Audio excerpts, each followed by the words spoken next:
Being an Indian मेरी एक observation है कि हम अपने हीरोज़ को अच्छी तरह से सेलिब्रेट नहीं करते। कितनी बार हुआ होगा कि हमने धीरूभाई अंबानी जी, मुकेश अंबानी जी के बारे में कभी इंस्पिरेशनल वे में बात की होगी। मुझे तो लगता नहीं कि हमारे यहाँ पे होता है। तो आज हम कुछ फैक्ट्स को लेकर बात करेंगे, उनके लाइफ के, उनके अचीवमेंट्स को लेकर बात करेंगे, जिससे हो सकता है कि हम कुछ अच्छा सीख जाएं। उनका जन्म हुआ था जूनागढ़ सिटी, गुजरात में, और उनके फादर एक स्कूल टीचर थे। पहला बिजनेस उनका जो था वो था चाट पकौड़े बेचना। माउंट गिरनार एक पहाड़ी है जो कि एक जहाँ पे जैन टेम्पल्स हैं, हिंदू टेम्पल्स हैं, तो वहाँ के टूरिस्ट को वो बेचते थे। तो उनको एंटरप्रेन्योरशिप में पहले से ही काफ़ी इंटरेस्ट था।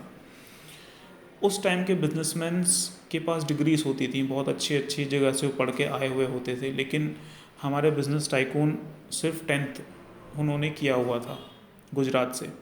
उसके बाद एट द एज ऑफ 16 वो उन्होंने पहली अपनी फॉरेन ट्रिप की। 1995 में यमन गए थे वो, एडन में। तो उन्होंने वहाँ पे अपने ब्रदर के साथ काम किया था, रमनिक लाल जी के साथ। जब वो एडन में थे तो फर्स्ट जॉब उन्होंने काम किया था as a gas station attendant.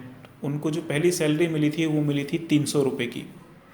फिर उसके कुछ टाइम बाद वहाँ वो बोर हो गए। वो बेसिकली क्यूरियोसिटी वाले इंसान थे।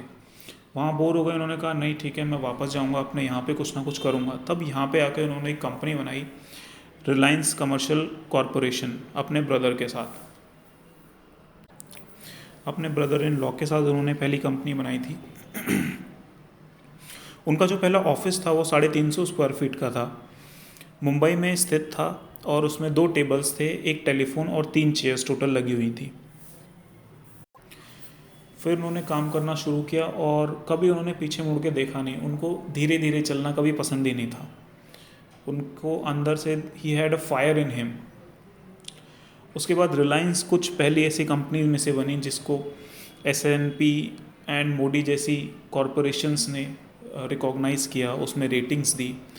उसके बाद फिर मीडिया के कुछ चीज़ें हुई, कुछ नेगेटिविटी हुई, उसके बाद उनको मेडिकल प्रॉब्लम भी हुई। Then he died on July 2002।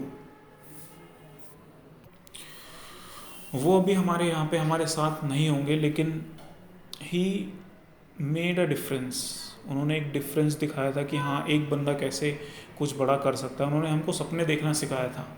We were like कि हाँ, वो ये कर रहा है तो हम भी वो कर लेंगे, लेकिन वो अलग चले और उन्होंने हमको काफ़ी सारी चीज़ें सिखाई। We thank him from the depth of our heart.